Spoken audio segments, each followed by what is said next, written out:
How do we feel after a couple weeks of practice with some of the questions we came into practice with? Do we feel better? Do we feel worse? We're going to talk about it, plus get into some of your questions. Locked On Badgers. Let's go.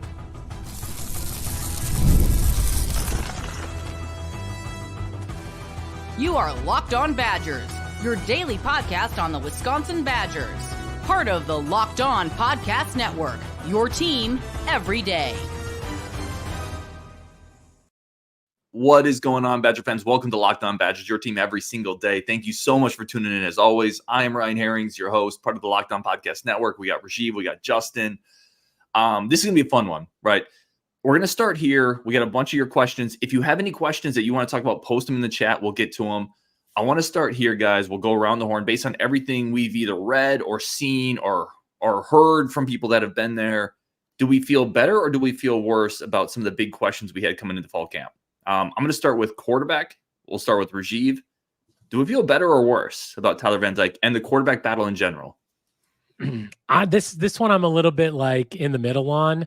They're at the beginning when of course, I've read everything that you've obviously done a lot of shows on it. I've read everything Nick's been putting out, Evan, all the guys, right? And it's just like at the beginning it was, well, okay, we're missing some deep balls. Okay, we're not really there. Then the last couple of days, you've seen comments like starting to figure things out, starting to get that connection, which is very typical and very expected, right? You're going to have that throughout the development of camp.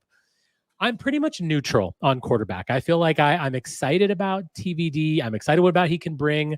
There are concerns, but there's always been concerns. There are things to be excited about, but there's always things to be excited about. So for quarterback, I'm pretty neutral on this one. Justin, what do you think? All right, Barry's left nut. Let's get after it. Let's get after it. This is a Friday night show. Let's get after it. I'm with Rajiv. I'm unchanged. It's pretty much what I expected it to be, quite honestly. I didn't expect him to set the world afire. I did expect him to prove that he was the better quarterback out of the two. I think that he's going to be a guy that's maybe a little bit maddening this year, and you're just hoping that he's going to make mistakes. You're hoping he doesn't make them in inopportune times and against the wrong teams. He's not going to be perfect, but I also think that there's a couple of games where he may just absolutely catch fire and win a game for us here and there. I think I'm a little bit higher because that's good to hear since you saw him. It is like, here's the thing. Finally not negative anymore, Ryan. Jeez. But see, that's important because I think I came in as probably maybe the most pessimistic on it, right? So maybe I'm just coming up to the levels you guys are at, but I expect inconsistency, and I think we saw some of that, right? We saw there were a couple picks he threw, one of them in skeleton drills on air. You can't throw in there, but we knew some of that, right? There's going to be a couple throws Van Dyke makes where this is why he's still in college. But I'm telling you, he looks so decisive running the ball that if that's a legitimate weapon, I kind of came into camp thinking, all right, this guy's more mobile than we think he is, but I don't really know how much he's going to actually run. I think he can do it, but I think if that's a real part of the offense, I'm more excited about it. So I think I'm a tick higher because I think we saw what I thought we would see with the arm, which is a really talented arm. He makes some incredible throws that you're just like, wow, there's not a lot of dudes at Wisconsin that could have made that throw. And coupled with some of the ones that aren't great, which I expected. But if he can run like I saw him run this week, like we've seen him run this week, that's a legitimate weapon. So I feel better because of that. That's a really good point. I had written that down as something to talk about on some of these shows, is about like the running thought, because that's something that, like everyone, obviously Nick wrote a lot about that. You've talked a lot about it. That is a nice weapon because we had that with Mordecai last year. We had a guy that we really had that ability that could get us out of a third down situation. And that is such a nice weapon to have. It's something that you don't really think about a lot with TVD, but they're clearly working on it. They're clearly installing, a playbook, and that's great. I'm glad that we're going to see some of that this year. Let's talk the next big question, Justin. We'll start here with you. Defensive line. Again, these are some of the big questions we had coming into camp. Based on everything you've read, seen, heard, you feel better or worse? Defensive line. I feel better. I feel like they are going to be at least solid to slightly above average in terms of what we're going to see from the defensive line. It sounds like Lane was a hit, which is a big deal. And it sounds like Hills is capable of providing some rotational depth. He's not a guy that you probably want out there in a major high leverage down, but I think there's going to be times where you can put him out there to give your main guys a breather, which is fine. And that's what you're looking for from him. And I think that we clearly hit on the young guys. Sounds like Willard can play, and sounds like Dylan Johnson definitely can play. And if that's the case, it might take them a little while to break into the rotation, but I think the talent's there and they'll play. It'll eventually come out. So I'm actually kind of neutral on this one too. I hate to just be the boring neutral guy, and I'm not going to be for many more of these, but I am neutral on this because like I agree with Justin that the young guys clearly have sounded like they're making an impact. I mean, the entire 24 class is making an impact, but we'll get to that. I just feel like I need to see it with these guys. I'm not, in a true game situation, we've had concerns about the D-line unit the entire offseason, and I think they're still there. And when I see them line up against them in the first game, then we'll see what happens. When I see what they do against a team like Alabama, we'll see. I'm pretty unchanged on them. There are ones I'm a lot more excited about, ones that I'm down on, but this is again just kind of like I'm glad they're playing well, but I don't really feel that much more excited about them. I think I'm in the middle. I'm right there with Rajiv. And again, coming in not the highest. I was really excited with what we saw from Brandon Lane. That's going to be a big pickup. Like, he's a big dude. He can move. But honestly, we saw a ton of success from the offense running the ball in practice. And we saw it against some of the ones, some of the twos. We saw Van Dyke rip off some big-time runs. We saw Walker rip off runs. We saw Dupree. Well, he's a star, Ryan. I know, and I'm excited about that. But I would also like to have seen maybe a little more resistance at times. And I think the linebackers flowed pretty well. But to me, the defensive line, there were still moments where you're like, man, I wonder if this is going to be a problem this year. So I'm still pretty worried about it, if I'm being completely frank. Yeah, I think it's clearly it's just one of those things where it could make or break our season. So let's hope that, there's something to really cheer about. Let's just go to the next one. And Rajiv, I'll just lead you off to this. Is there anything else that you feel better or worse at? Kind of putting you on the spot here. Those were two of my big question marks. Was there another one that you had? Things that I'm not feeling good about or things that I'm feeling better about? Either way, something you feel better about or something you feel worse about. Yeah, let's talk about the better. Pretty much the rest of the offense, I feel better because when they except one. Receivers, I mean, how many times and I give Nick a lot of credit. I love his notebooks and check out about his work on Badger 247. It's good stuff.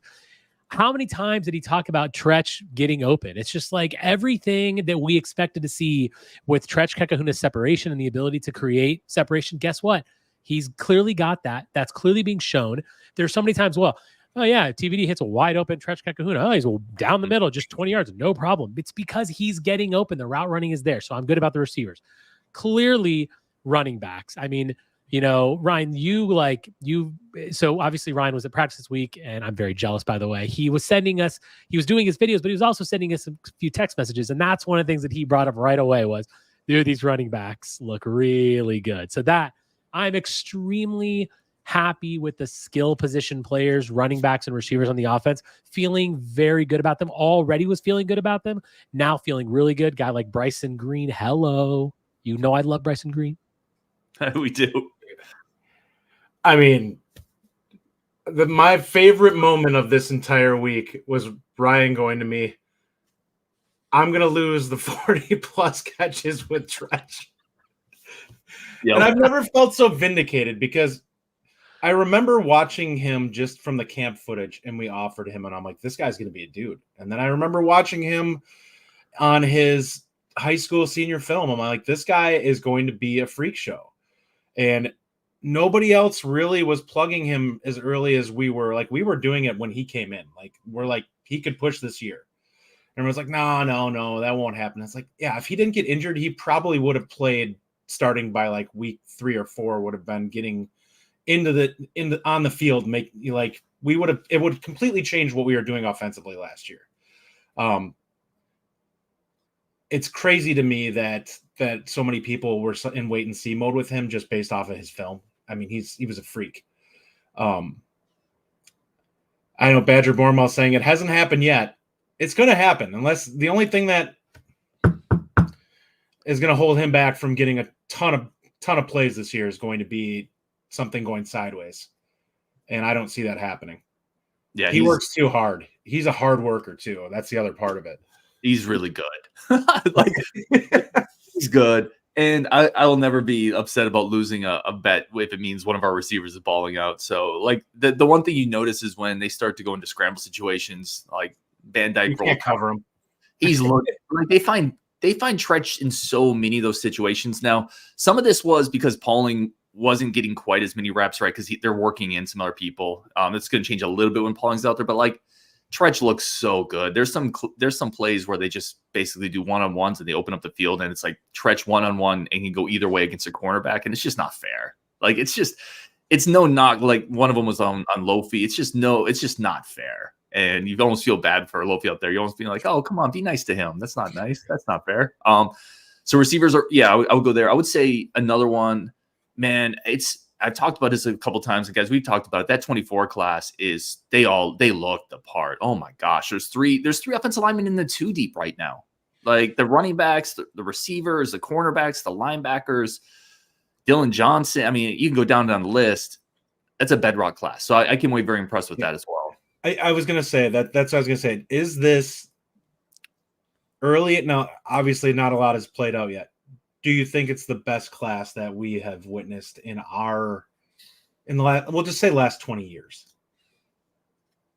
Because I can't think of one that would have this level of depth. Now we may have issues, like it's very early, but like from a talent standpoint, to have so many guys flashing this early is not common. We're used to hearing like 2 or 3 guys max flashing in practices.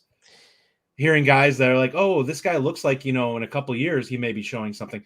We have probably 6 or 7 guys that could find some playing time. And I'm not talking just special teams. In 2 years, I feel like that's going to be a really valid discussion for us to have about like where this class ranks in the history. Too early to tell right now, but you're right. Yeah. The excitement is there. And I would say they're going to be in that discussion. 2 years from now, we're going to look back and say, yep, this is one of the best ones. Will it be the best? That'll be something we'll have to see how this actually progresses. Yeah, Tyler says, oh, God, guys, they haven't played a game yet. Let's temper expectations, please. We're not talking about production. We're talking about what we're hearing and seeing from these guys. The talent level's there. It's a matter of, obviously, they're going to have to go out on the field and prove it. It's a matter of production. Yeah. And the same thing with the running backs. Like I didn't get into that with the last part, but the 2 guys are special, and we thought they were special from the second that they became commits. Jones and Dupree are absolutely studs. Yeah, they definitely looked the part. And by the way, some of this is when you talk to people who play against them. You talk to we were able to talk to the outside linebackers. We were able to talk to some of those guys. I mean, they'll just tell you, right? You can ask them, and they're like, those dudes are special. I can't wait to see what they're going to do. All right, let's get in. So we had people submit questions for this. Let's get into some of those. Justin, Rajiv, wherever you want to go as well. If you have thoughts that come up, again, this is just kind of a fun show before open practice. Season's coming up here. We had this question here.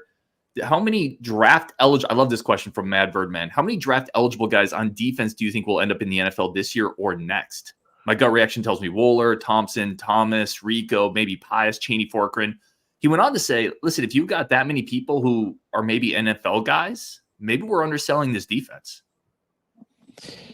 My thoughts are, I hope we're underselling the defense because that's really great. My answer to that question is going to be 4. I think Wooler, Hallman, Jaheim, and then an X factor player, which to me could be Pius, could be Forkran, could be, who knows, right? Like there's a lot of people I think that could be. I think to me, you got 3 guys that just look like they're going to get there.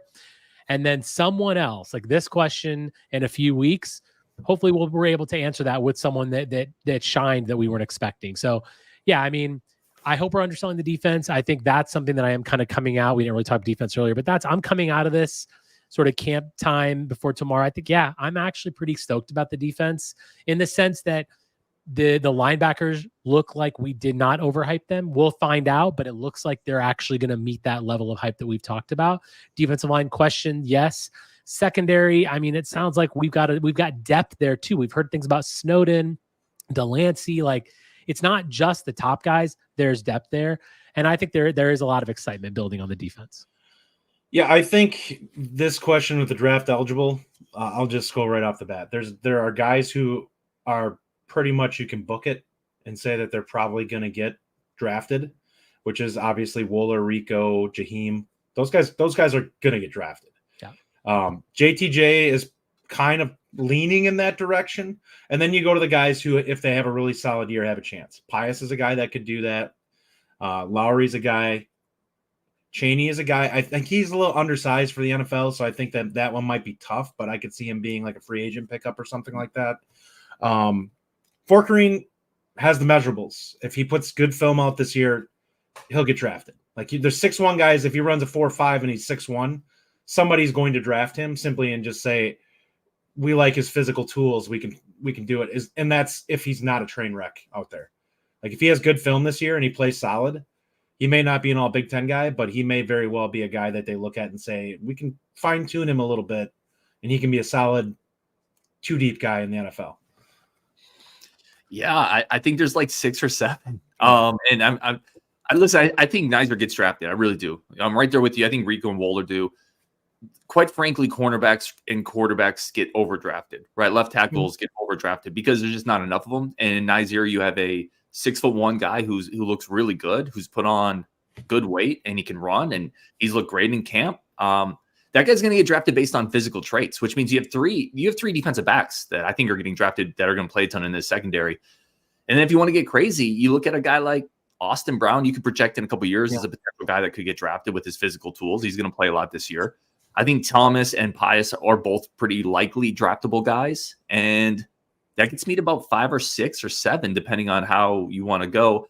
I don't know about a James Thompson Jr. I know Birdman asks about him.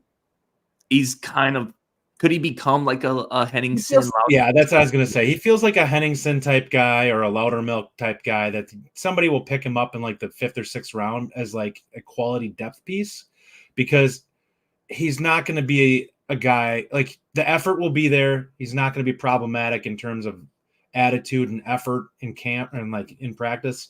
And that's the type of stuff that they want in your rotation and in your defensive line room.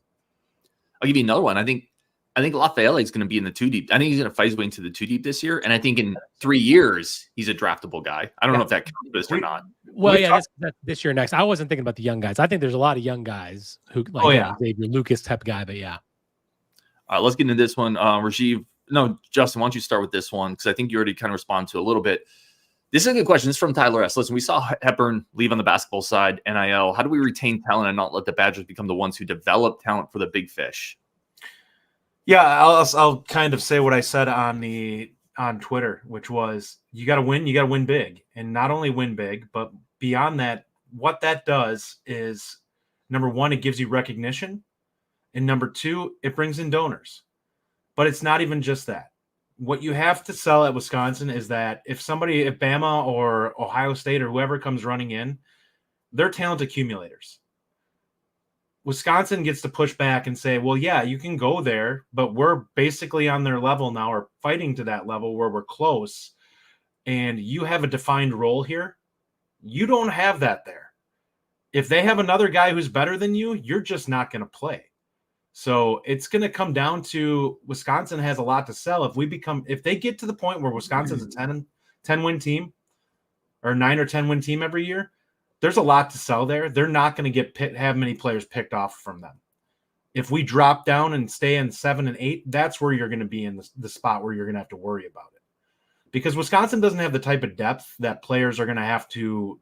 If you're a star, you're not getting flushed out by somebody. If you're a star at Ohio State, like there's a chance there's a guy that's a bigger star than you that is going to kind of push you out of the way and take your reps. For me, it's two things: production and, as Justin mentioned, an integration of talent. I think you got to show kids that if you're up for the challenge and if you're going to play your butts off in camp and in practice, you're going to get a chance at playing. And building that from the ground up and saying, whenever you're ready to go, you're going to go, integrating that talent into the roster as quickly as you can. And it's all about production. That's how we're going to retain. That's how everything gets built. NIL dollars go up when production goes up, right? If we're challenging for the Big Ten championship, if we're challenging for the playoff, donations go up. NIL money goes up. Varsity AL sales go up. Everything increases and improves with production. So it starts and ends there with how we can be at that next level. Yeah, the one thing I'd add to all that, and I think everything you guys said is perfectly true. There's not much left for me to say, except for the fact that Luke Fickell has talked privately, I won't say privately, but in some circles about how retention is really their goal, right? Like everybody had, to some degree, resources are finite. Like you can't spend on everything in every spot, in every venue. They're going to really focus on retention, right? They called it a transactional program. If you come in here and you create a role for yourself and you show that you're tough, nasty, disciplined, you're part of this culture, then they're going to do what they can do to retain you. He doesn't want to see a Chucky Hepburn on the football side. So I'm not too worried about Wisconsin losing guys once they get them. I think some of the battle is it's more difficult to get them. All right, let's get into the next question here. I don't know the best way to word this one, but it's from David G. It's essentially, though, some variation of, would you rather occasionally be a national title contender, but then drop off for several years, or would you rather be pretty good each year, but never really reach that upper ceiling? This is the Wisconsin fan argument that's been going on for 20 years. What do you think, Rajiv? So look, for me, this is tough actually, because I really like the constant contention. I don't want to be a basement team. So I need qualifiers here, right? Okay. So if we are a Big Ten championship contending team every single year and we don't win a title, I can live with that. If we are a bottom of the barrel basement team, like if we start looking like Minnesota, no, I'm sorry. I don't want that. Even if it means a national championship every 3, 4, 5 years, okay, fine. I'll deal with that because that's awesome. But if it means that every now and again, like, no, like we can't be a team that's that poor. I will never be okay with that. I want my teams to excite me throughout the year, because it's not just about the end result for me. It's about the product, what we see on the field, how we like watching the team, how fun it is throughout the season. So I need that constant level of contention. If I'm forced to answer this, it really depends on the number of like sort of couple of years. Fine, I'll gladly take couple of years national championship contenders, because that means you're good in your winning the Big Ten anyway. But overall, I do want that constant level of success. Justin? I mean, do I need to just look at the basketball program? What years do we talk about? We're not talking about, well, remember that year we went 20-14 and back-assed into the NCAA tournament? No.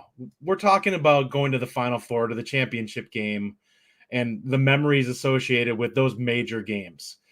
I don't want to be a team that's going to be a 9-win team but never seems to get into the playoff. I want to be a team that, like Ohio State and Michigan, it may not be every year, but they're scared to death of us in certain seasons because we could most definitely take them down if we play them. And I'll take the every 4 years having a team that's an 11-win team or whatever and is challenging for like the top 4. If that happens, we have an actual chance of winning one, and I want that opportunity to win one, because when it comes down to it, nobody's talking about we won a Big Ten championship and then got our butt kicked when we went into the playoff. They're talking about we won a national title. We were the best team on the field that year. Yeah, I mean, what is it? Banners fly forever, flags fly forever. So if you win the title, I mean, that's worth a couple years of maybe mediocrity. But I do agree with Rajiv. Like, honestly, at the end of the day, like it is painful if you have a really bad year. If you're so invested, like we are. Depends on what a down year is. Like, I'm not talking like they're a 4-win team, and then some. Yeah, I'm talking like a bad year. Like I just want this team to be in contention every year. Is really where I'm at, and I don't know if I would trade a sustained stretch of bad football if it meant 1 year you had a magical season. I think that's kind of what my delineation comes down to. Because a couple really bad years it'd be traumatizing for me. Yeah. Well, and you've been experiencing it, so I don't know if we've really been experiencing bad years. We haven't been. What do you think? We haven't experienced a 4-win We season. have been mediocre the last like 3 years, but not bad. Yeah. Bad to me. Bad is like when I open up, when I'm looking at the standings, looking at the bottom, seeing teams like Minnesota, Indiana, Northwestern, Illinois, Purdue, teams that have been down there. I don't want that for my program. Sorry, that's not. I get want. that, but we're at the point right now where those are the teams we're struggling to beat. I mean, we lost to Northwestern and frickin' Indiana last year. Just look at our bowl streak. That's the kind of thing that Wisconsin has that those teams don't have. Come on, that's like PJ Fleck saying, like, look at us. We've won 7 in a row. We got in because of our academics last year. Are you saying the bowl streak's not impressive? That's an extremely impressive statistic. I think it's impressive that dude, that means you're 500. Like, the bowl streak to get to the bowl game is to be 500 in a season. But we haven't been just 500, though. I know we haven't, but that's why I'm saying it's like, I want more than, like, touting that streak is like saying, well, the years that we stunk, we haven't stunk quite bad enough to not be able to make it into a bowl game. I disagree, man. I'm proud of that streak. I think it's something that I certainly love about us, because it does mean that we're an above average team every year, and that's good. I mean, I'm not saying that's what I want. You legitimately can get in being average, which is 500. But a lot. Here's what I would say. 5 and 7 getting in now. But here's what I would say. A lot of teams can't even do that consistently, right? And I think that's kind of maybe where Rasheed is going. And honestly, I'll put this up here from Justin P. He said, we've had 4 straight disappointing seasons. I would take that comment, and Justin's correct, I think, because of our standard. But when our standard, a disappointing year is still we're going to the bowl game. For other teams, a disappointing year is 2 wins. It's 3 wins. It's 4 wins.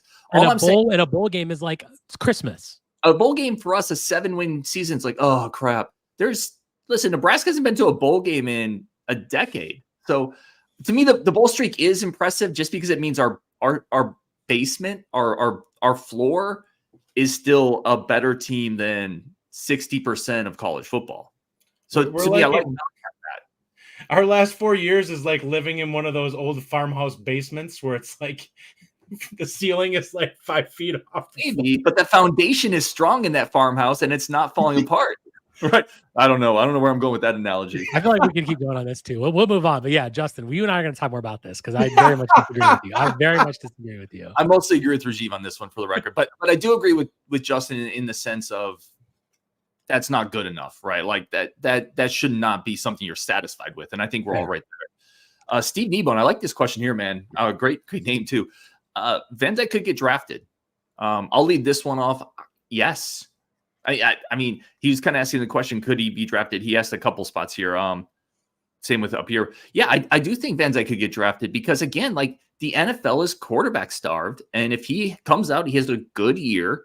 We've seen some really garbage quarterbacks get picked in the NFL draft. Let's just be honest.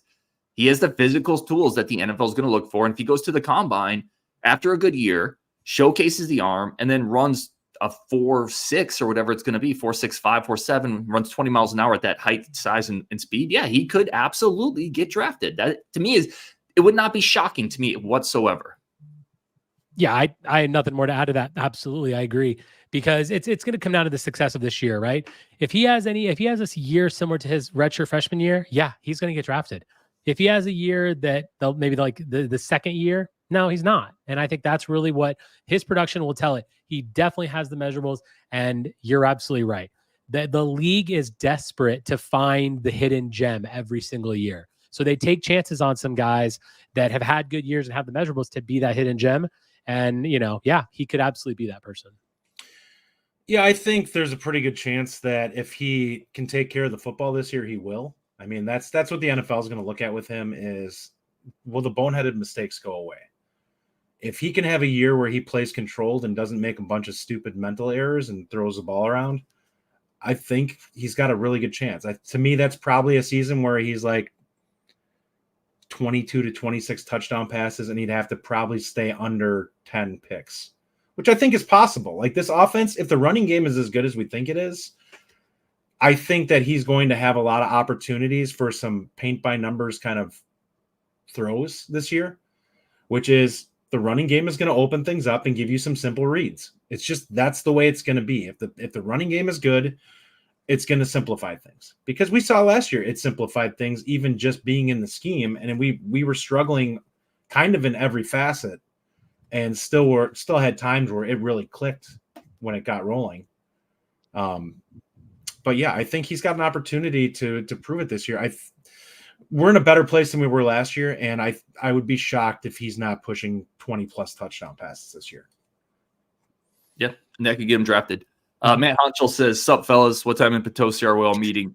Hit me up because we have a limited. So this is really important. Justin and I will be there tomorrow. Nick will be there. playmaker Curtis Holland is coming. A couple other people I hope are making it. We have a spot at Potosi set up after practice. They have a table set up for us. We have kind of a private tour, which is awesome. We're going to be able to see the brewery. Hit me up, though. I need to kind of know how many people are going. So we can't – yeah, just hit me up. It'll be right after practice. I'm really excited for that one. All right. Next question. I think this guy DM'd me. I think I forgot to add this. How would you handicap – both of you guys, how would you handicap the running back depth chart? Week 1, how many people get meaningful reps? I think you need to take down that comment, by the way. Oh, yeah, let me take this one down. Week 1, how many running backs get meaningful reps? Meaningful reps. Probably so, 2. Not garbage reps. I think 2. It's going to probably be Tywee and Ches. I'd be shocked if anyone else gets reps before garbage time. I just don't think you'll need to. Oh, so we're not counting garbage time. Got it. Because yeah, that's not meaningful. Yeah, that okay. would be like only because we're going to be up by a lot, so I think we're going to experiment in this game. That I hope so. I think a lot of guys will play. I hope we are. We'll be up by quite a bit, but I think it's 3 that get meaningful minutes, and obviously I would go with the top 2, of course, Malusi and Tawee. But I'm also going to go with Jackson Aker. I've seen a lot of good things coming out of notes from practice and things that you've said and other people. And he has experience, and I could definitely see him getting meaningful snaps, whether it's third down blocking, whether it's, stuff out of the backfield. I hope to see some of the other guys, like some of the new freshmen, but I don't really think we will. But I would expect Aker to play. I would be shocked if we didn't see anything from him. I'm going to actually change mine a little bit. I actually think Dupree will get out there for a rep or 2. I think with what he's been doing in camp, they're gonna experiment with him a little bit and see if he can flash in a game. Yeah, I think it's 4. I think it's one of the freshmen for a couple reps somewhere. I think Aker has a role, is kind of like a Swiss Army knife role with Nowakowski. They're going to kind of mix and match those two and like H-back type stuff. And then it's Tywee and Ches. So I'm going to say 4. I just don't know which freshman it'll be. And it wouldn't surprise me if it was just the top 3 either. But I think like you guys, we had better get up in that game. I'm going to be stressed and a little frustrated if that's not. That's a game where you got to show off. Like we went through enough of this last year. It needs to start looking like there's progress there. It's also game 1 with a new quarterback, so it's true. Brian S. Really fun question here. Most impactful freshman this year, Justin.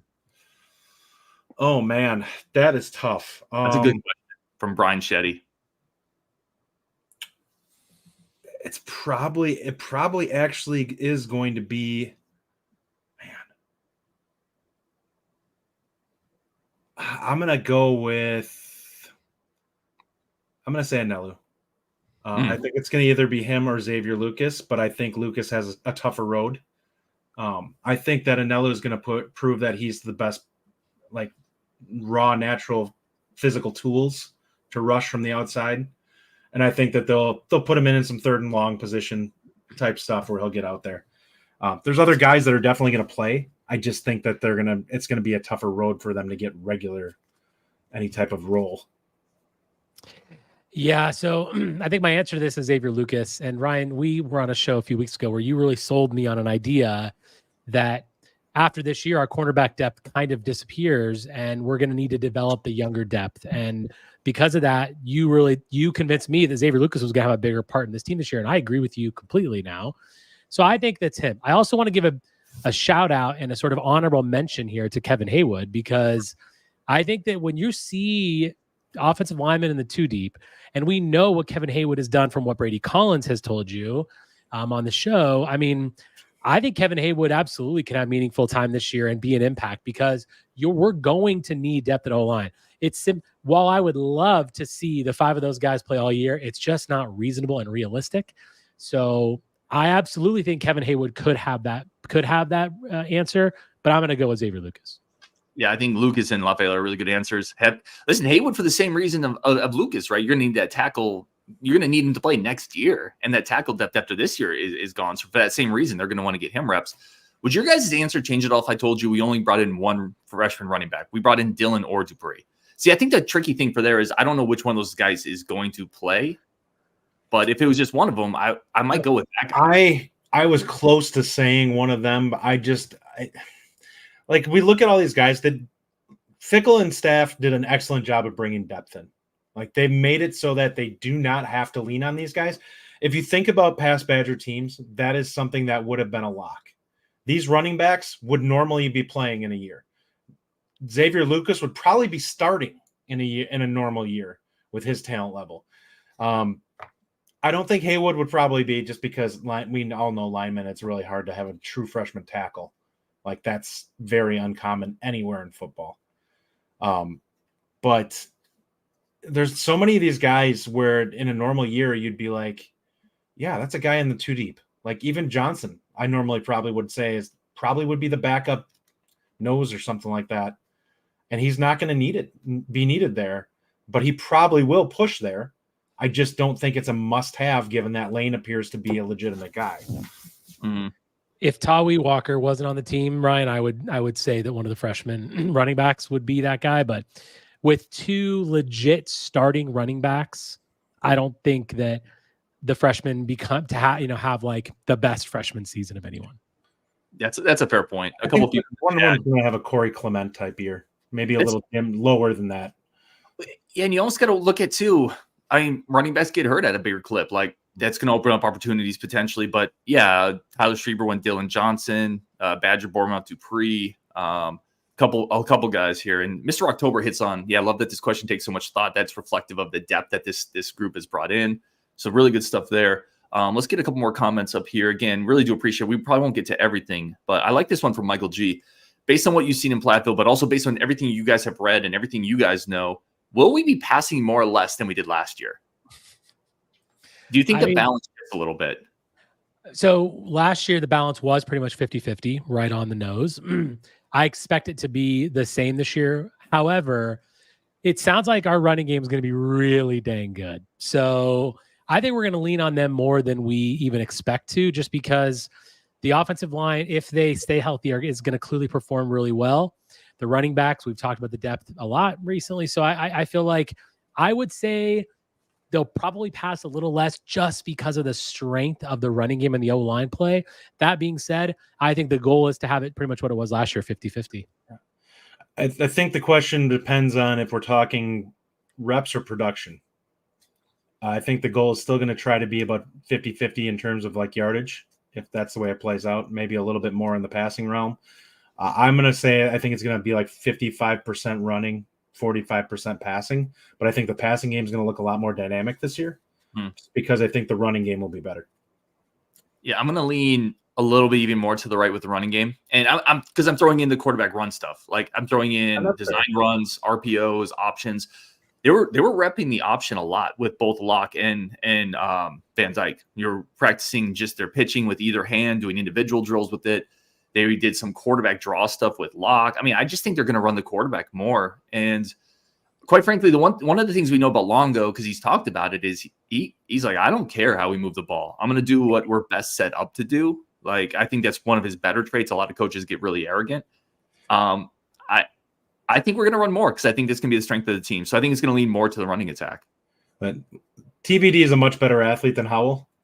Yeah. And Howell ran for 800 yards. So, yeah. I mean, there's a chance in some of this design stuff that he's taken off, especially it seems like he has a knack for his reads in the RPO, which I think is going to be good for him. It's going to give him some opportunity to grab some chunks here and there where the defense sells out to stop the run, because the run is going to be good this year.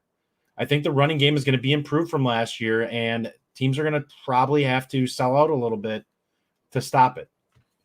Yeah, TVD looks decisive. Again, I want to be super careful. I saw 3 practices. We'll see if that trend continues, right? It sounds like it was beyond that, though. Like, they were talking about him having some good runs. Like, basically, at least once a practice, he'd break off like a 20-yarder. I'll tell you this, too.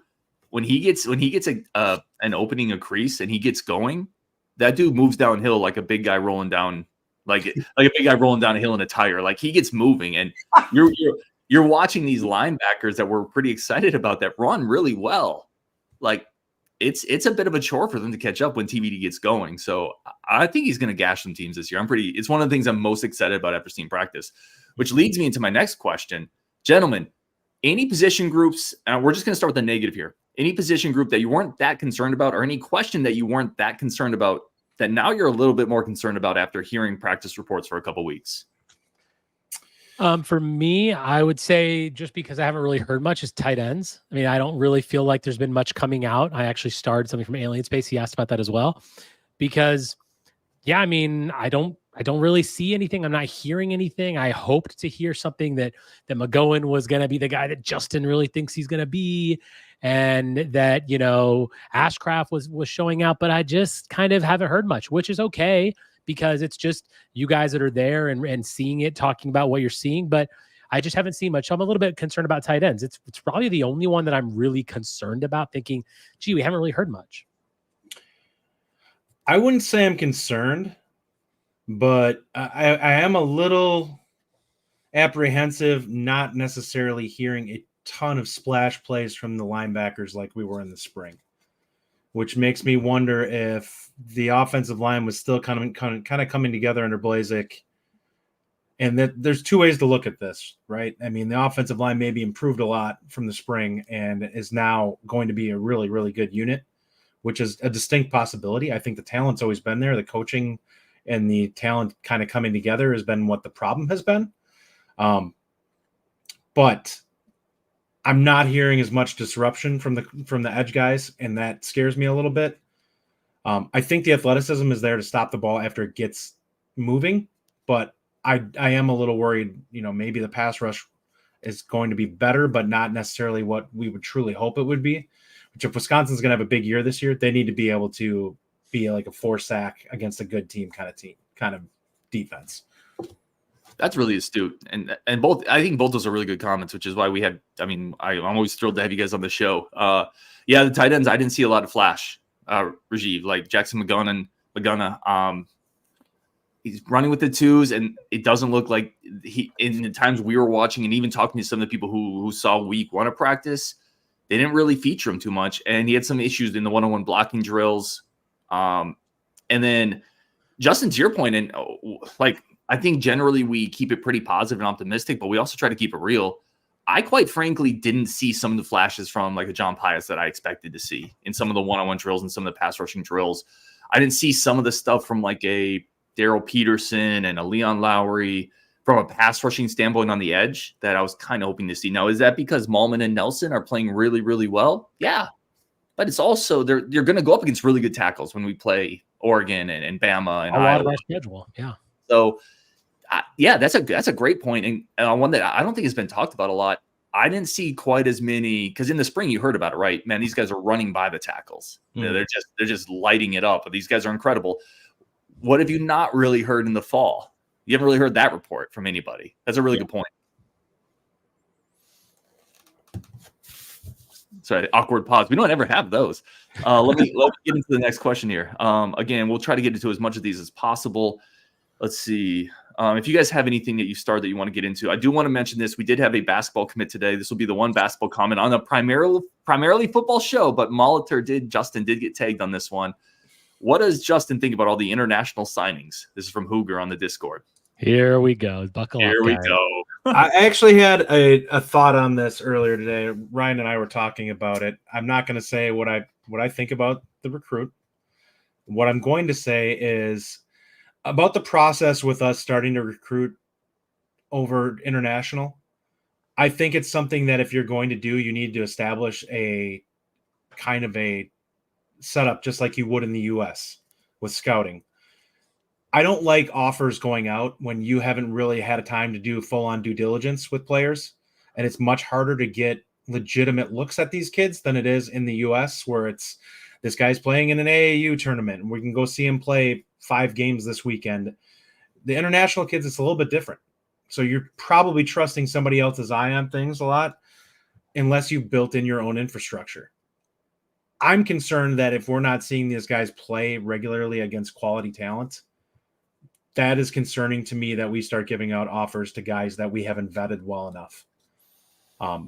That's problematic to me, because if it takes 1 or 2 cycles of missing and you're in a real world of hurt trying to refill your roster with talent.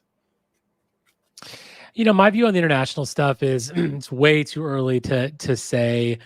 I mean, I just feel like I said on this show before that I think when there's a plan in place, I like that we're at least opening up this avenue to potential recruits in the future, and we're scouting different parts of the world and we're looking for different types of athletes. I appreciate that. And I think there's something to be said for that. If it doesn't produce, if it doesn't end up working, then it wasn't a good idea. And then we'll have to stop doing it. But I don't really have opinion either way, other than the fact that I appreciate the fact that they're looking for fresh talent in other places, and we'll see how the production goes. I know that's kind of a cop-out answer, but that's just where I'm at on it right now. And I think I kind of feel like I'm not against it per se. I think it's something that you should put your time in first and make sure you have a good feel for what you're doing before you just start going after guys. We don't know that. We don't know that's not. We don't know that didn't happen. So a couple comments here. Daltreed said, "Do you know they didn't do due diligence?" Badger Bormouth says, "I agree, Justin." Matthew Anderson, I would think Penny's heavily involved. Tyler Strieber, I hate it. Feels like he's trying to get cute. You don't see major contenders doing this. I'll push back a little on that. Well, Mr. October Michigan absolutely did with the two brothers. Yeah. There's high level talent in Europe. Mr. October said, just saying they're not hitting on big targets here. I think I'm kind of split between you guys somewhere. Like, this is all or nothing. To Rajiv's point, I agree. I think it's too soon. Like, it's really early in this shift. So and to Rajiv's point, like, I think there is value in find talent wherever you can find talent, to uncover every stone, kick over every log, right? I don't want coaches not looking somewhere, right? Like, look everywhere for talent. But the struggle I have is you got to land good. Like, I don't know if what they've done is really landing the type of difference makers that warrant the expenditure and resources. Time will tell. We'll see. I don't know if I love the early returns on what we've done over there, though, if that makes sense. Okay. Football? Or you guys want more basketball talk? Because I already got people telling me don't bring down a great show. No, yeah. Football. Let's go back to football. We're like a few days away. We got to just go football. Oh, I do wonder, like, are we going to be able to talk basketball at some point, even when it starts? Because people are very sour on it. No. Well, I've apparently really gotten my mindset to sink in with the fan base. Yeah, 100%. A couple questions here. I like this one from Tyler. Is Longo really the quarterback guru we talk about him to be? Drake May not having a great camp. Sam Howell hasn't done a whole lot. Mordecai wasn't very good last year. There is a bit of a quarterback battle still going on here when a lot of people thought Van Dyke would maybe run away with it. Curious what you guys think on Longo as the quarterback whisperer. I mean, Jordan Love wasn't great his first few camps in the NFL either. Like, Drake May's a straight-up rookie going into a very different situation than what he had in college. I've seen that kid play. He can throw the football. Like, it's going to take him some time probably to get his head together in an NFL camp because it's a completely different ball game than what he has been playing, but the talent's there. And Sam Howell did some really nice things last year for Washington. Like, he was the reason that they were winning at all for the bulk of the season. So I think that they have some talent. I think that they weren't guys that were like the top of the top. Like, May was a really nice prospect. Howell was an Elite 11 guy, but was not necessarily a guy that people looked at as like, this guy's going to be 3 years and out. Like, he was somebody that had some pedigree of having talents, but he was a stockier build, didn't have an absolute cannon of an arm. He had enough of everything. Kind of like Mertz. Mertz was kind of similar. Like, there was nothing from a physical tools standpoint with Mertz that you looked at and you're like, he's got an absolute cannon of an arm, or his accuracy is, a step above everybody else. It was just, he had some good tools. I think he still very much could be. Obviously, we haven't really seen it quite yet here, but he was with Mordecai for half a season. So, I mean, that kind of just doesn't really count for me. And May, we just don't know yet. Howell, okay. But yeah, I feel like he absolutely could be. I'm going to choose to be optimistic on Longo still. He's bringing a whole new offense once he gets more of his players in here and the system starts running the way that it should, which I expected to more this year. I think we'll see a little more flashes of that. So I definitely believe in him still.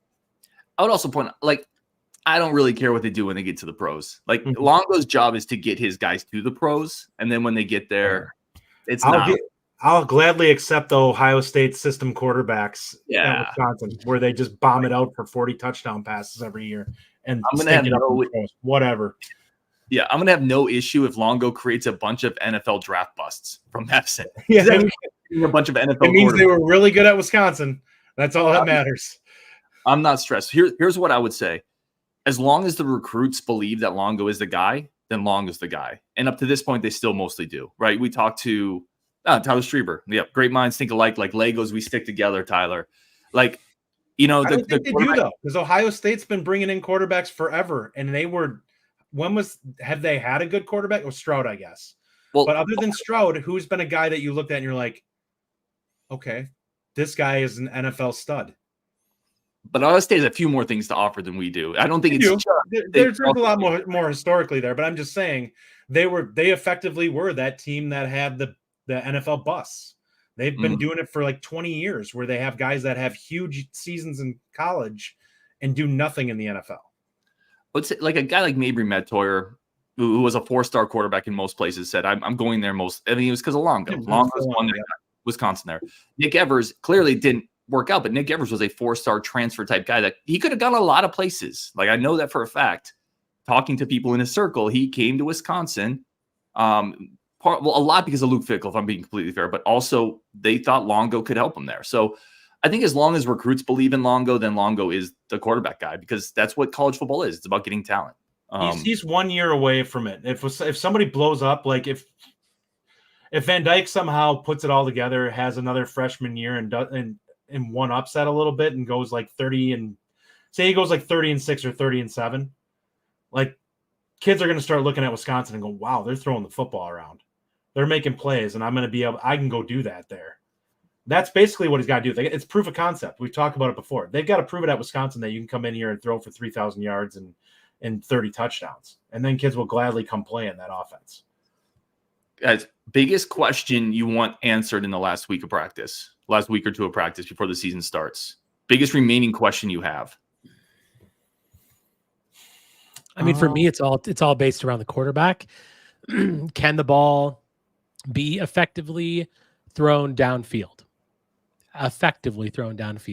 That to me is something that I hope I hear and read more about, is deep balls that are successful, because that will open a lot of things up, and it will mean that a lot of those underneath routes, a lot of those slot routes that Pauling and Tretch are going to do, it just opens things up. We have to be able to have that threat. Haven't really seen much of it.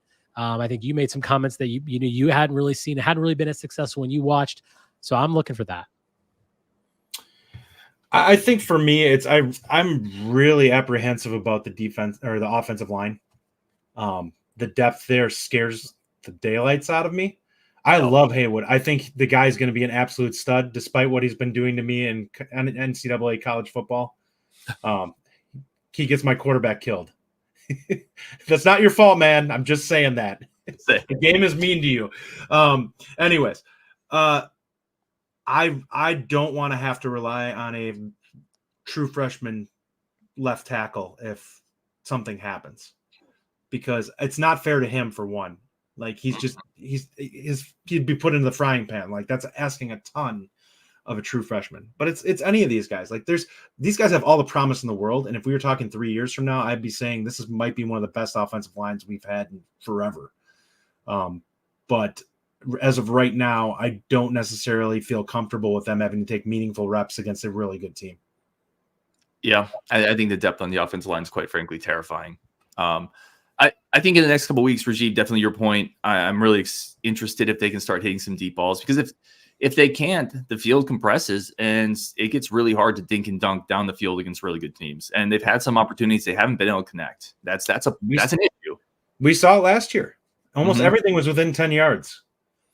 But we know that TVD can throw a better deep ball than Mordecai could. That's not even clear. Up for discussion. But it has to be. But he has to produce it. We've got to actually see it done. He's better in the intermediate too than Mordecai is, to be honest. He's 10 to 20 yards. He's got a better arm, and I think that he's capable of throws that Mordecai, quite frankly, just wasn't. So that's been, from what I've seen, and again, and this is true if you talk to people who have seen it, like I think that's been his best moments in practice. It's been the 10 to 20 yard routes where he's just lacing it in there. I would say there's a couple of positional battles I'm really interested in over the next couple weeks, right? Like I really, really want to see what settles out in the receiver room. Like I'm telling you, Chris Brooks has looked really good, but what is that actually going to mean in terms of reps and rotation? Is Vinny Anthony going to be a boundary guy? CJ Williams continue to build on this. Bryson Green has looked better. So I'm interested in that positional battle. I'm interested in some of the defensive back rotations. Zachman had a really good day on Tuesday. He had a pick, or on Wednesday he had a pick. He had a nice tackle to pre in space. What does it mean when Kamoi Latu gets back in? Austin Brown is in that mix. So there's a couple positional battles I'm interested in seeing shake out. That would be kind of thing I would highlight. Where do some of those fringe pieces slot into the 2 deep? And that first official depth chart we get is going to be a ton of fun to look at if they don't jerk us around and do a bunch of ours. Yeah, they will. They will. We also know that there's stuff that's not being shown right now, which is I'll put money on it. Pauling and Tretch aren't being put together a whole lot in camp for a reason. I've heard people talk about the spring when they were used together, and it was flat out that was the most unstoppable setup that they had, was putting those two out on the field at the same time together.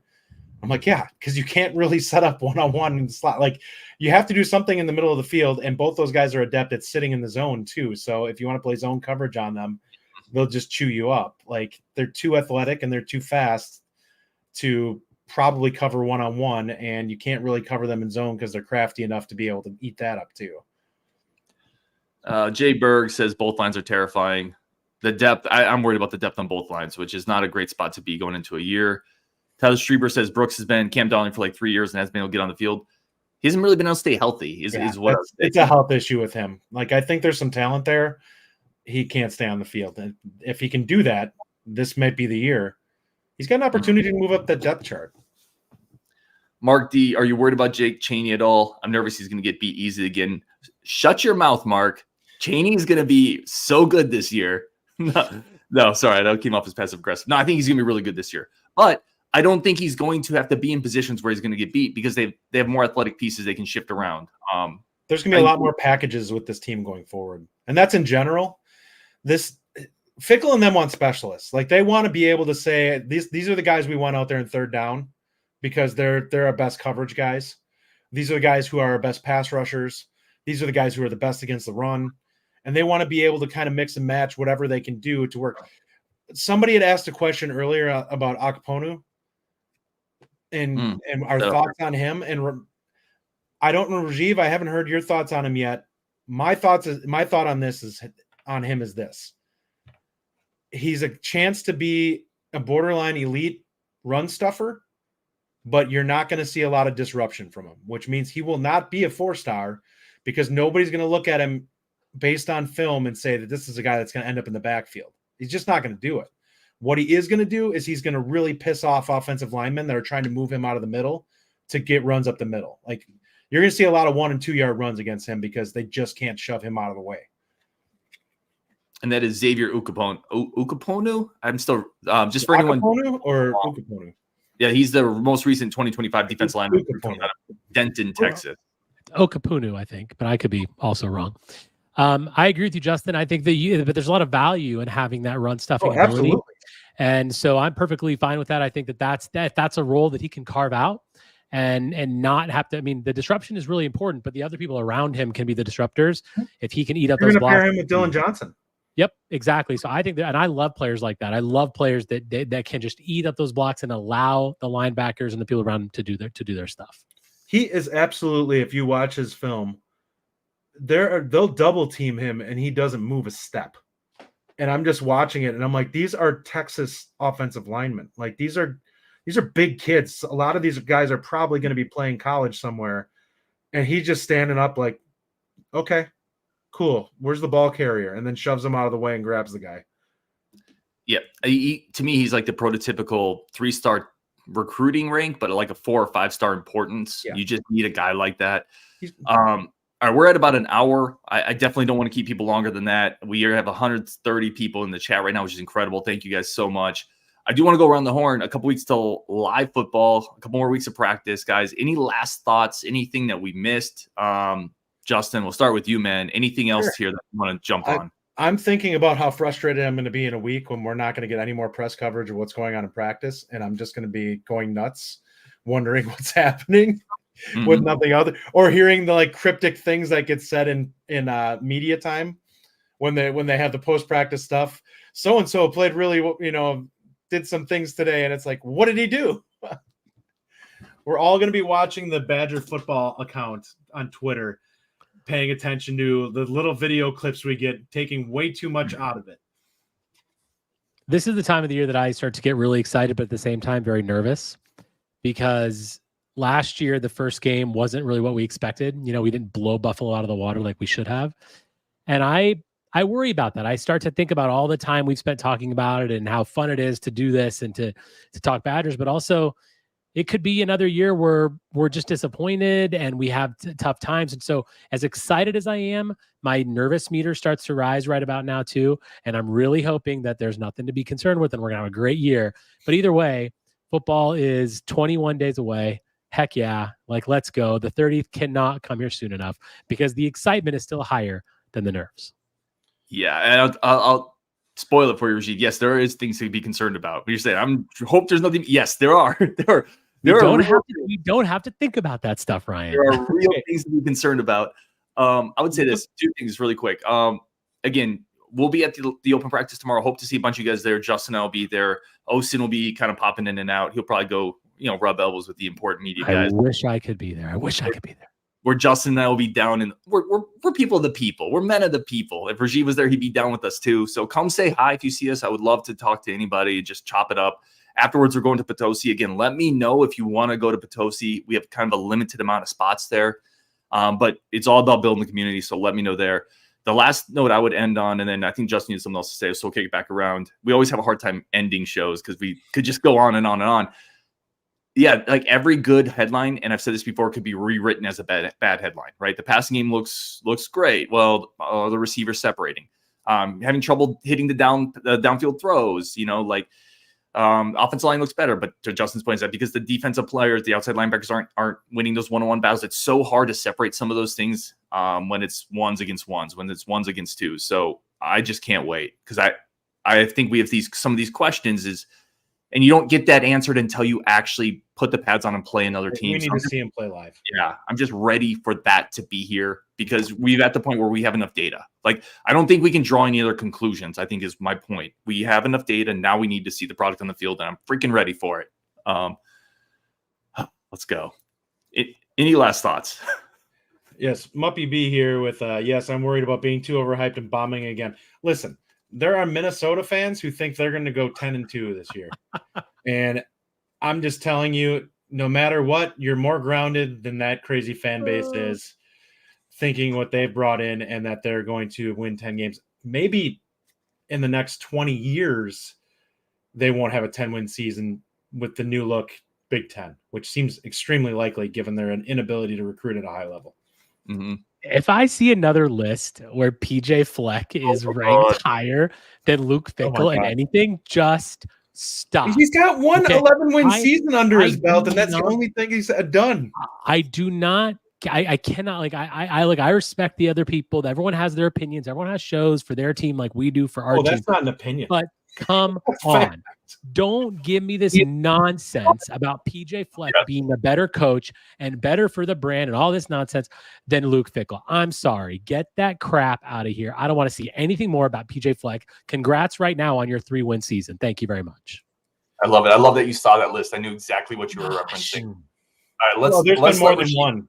That's the most ridiculous part. It's all recency bias. Like, he won 7 games last year. Luke Fickell, we're going to drop him down. I think this is a great moment to let one double-digit win season. Fickell's got what, 4 or 5, and has a playoff appearance. You went to the playoffs. That's the. I rest my case. If you're in the courtroom and you're presenting your finishing case, like, I rest my case. He went to the playoffs with Cincinnati. All right, let's let Rajiv bring us out of this one because we're past an hour. Winning a national title? Absolutely. Going on Final Four runs? Why not? It's Believe with Rajiv on today's Locked On Badgers. Appreciate you guys. Hope to see you here tomorrow. Justin and Rajiv, as always, appreciate you guys. On Wisconsin. Let's go.